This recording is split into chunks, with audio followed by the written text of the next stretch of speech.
right, Clint, Cliff, welcome to the St. Augustine's Asylum for the Mentally Ill. My producer Tom said good things about you. In your backpack is a flashlight, a voice recorder, an EMF, and a couple of little fun occult things. We'll let you know when to take those out. Ready to pay off some of those college debts and beer tabs? Well, of course you are. And when you're ready, enter in through those front doors.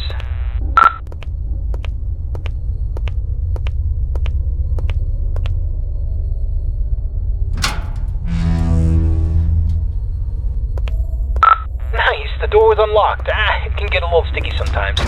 So here's the story behind the St. Augustine's Asylum for the Mentally Ill. It was founded in the 1880s, closed in the 1960s, and a lot of nasty stuff happened here. I mean, this place is only supposed to house around 500 patients, but at its peak, it was around 3,300 patients in here. I mean, the place was, less of a hospital and more of a place where you dropped your problems off and hoped they disappeared.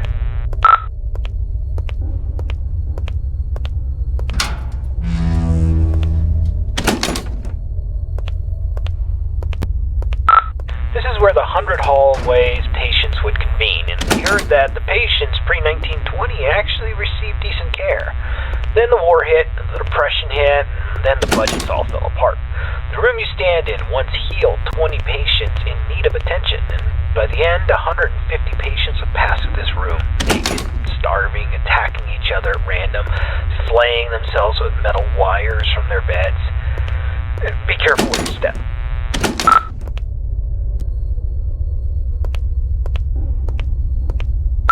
Alright, this is a good place to start. I want you to take out your voice recorder and I'll hopefully be able to awaken this place. Okay, spirits of St. Augustine, please reveal your presence to us. Show us that you are in this room. Feel free to interact with anything or speak to us. Use your words, use your voice, and let us know that you're here. Okay, play that back. Know that you're here.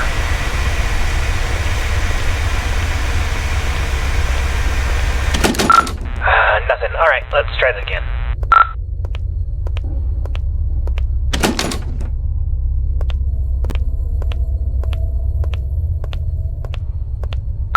Alright, let's try this. Ghosts of St. Augustine, please let us know that you are still in this hospital. I give you permission to reveal yourself. I give you permission to come to life. Just give us a sign that you're here. Tell us where you are. Speak to us now into this microphone. Alright, check that. Now into this microphone. Alright, let's try one more spot.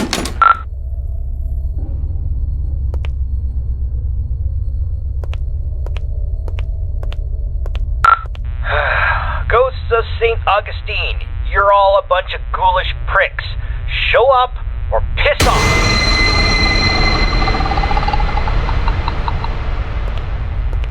Whoa, did you hear that? Play that back. Pricks, show up or piss off.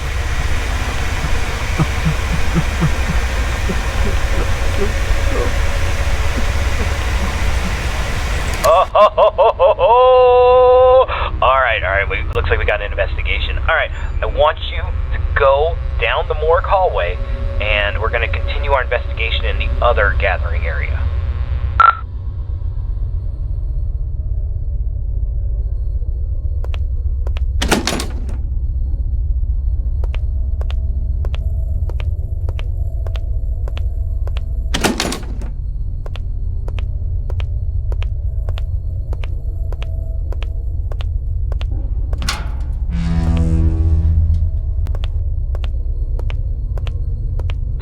Okay, the 4 areas you need to visit to fulfill your contract, the E-Social area is the first on the list.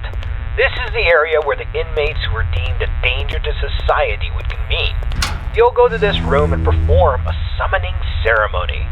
So walk into the center and we will begin. This is the entrance to patient cells 200 through 219. We're talking extreme bipolarism, schizophrenia, dementia. Not necessarily dangerous, but it could be a challenge for society. Dang, the door's locked. That sucks. This is the entrance to the patient cells 220 to 240. This is where they kept the lunatics, the murderers, the sociopaths, the worst of the worst, including Clive the Peeper Johnson.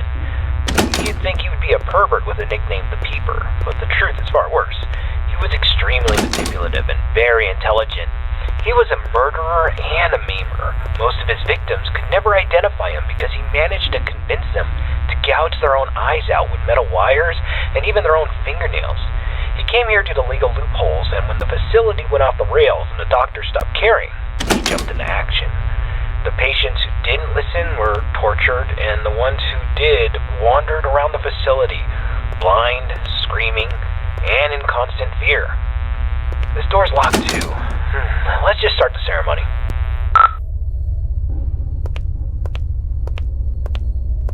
Spirits inside this asylum, we know that you're here. We release you from your restraints. Come forward and live again. This person is no longer shielded from the realm of the dead. You may be seen, interact, and manipulate him in any way as you see fit.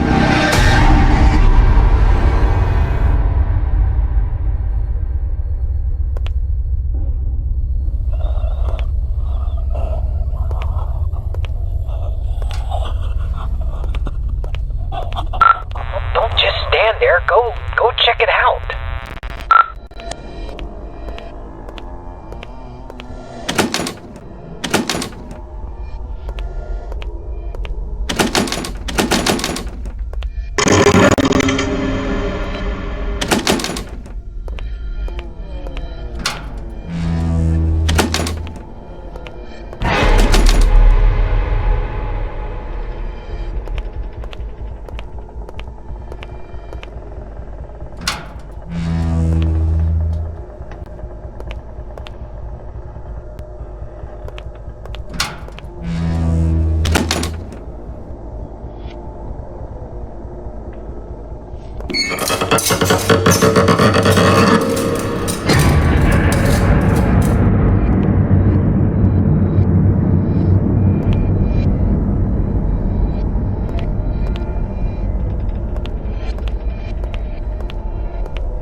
Get out.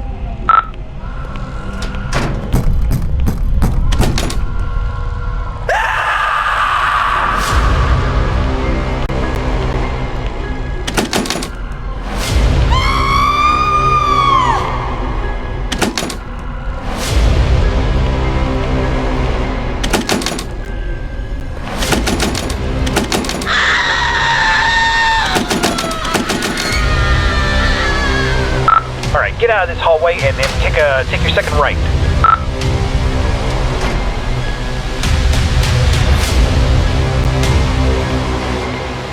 Door's locked. Damn it. Oh, okay. There's a staircase. Take the staircase up to the second floor, and you should be next to a fire escape. You should be able to get out that way. So go up the staircase.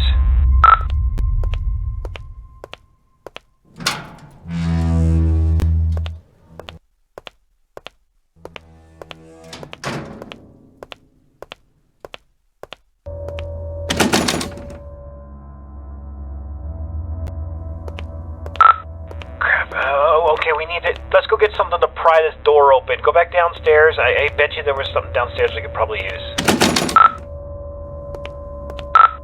Hold on. That staircase wasn't there before. This place doesn't even have a basement. What is going on? Alright, just... I don't think you got any other choice. I think you gotta make your way downstairs. No.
guys, I kind of had this from you.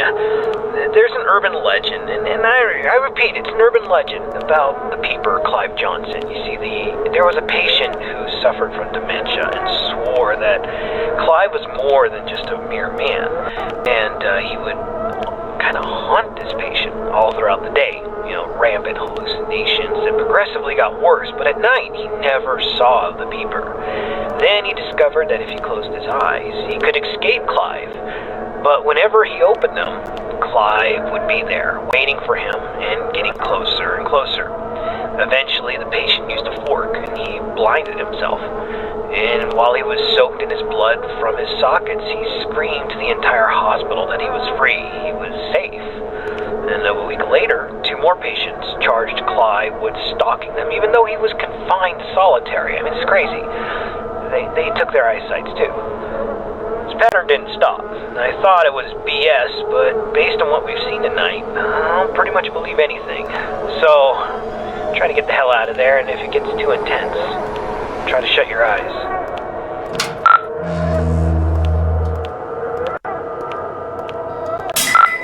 Damn flashlight broke. I can't use that anymore.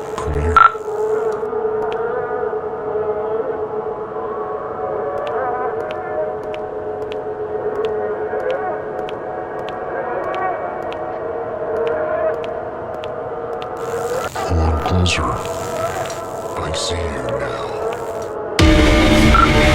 Run! He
sees you!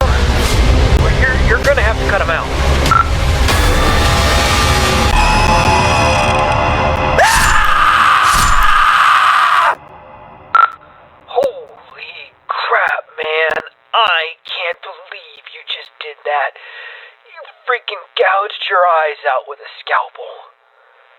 Are you alright? I know you're not. Holy crap. Alright, we're getting a picture from your camera.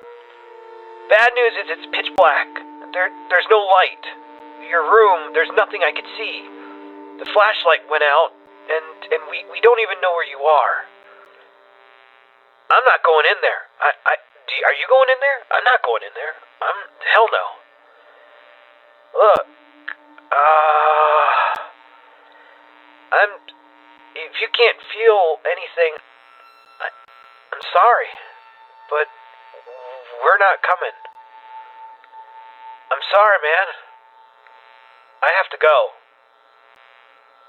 I'm sorry.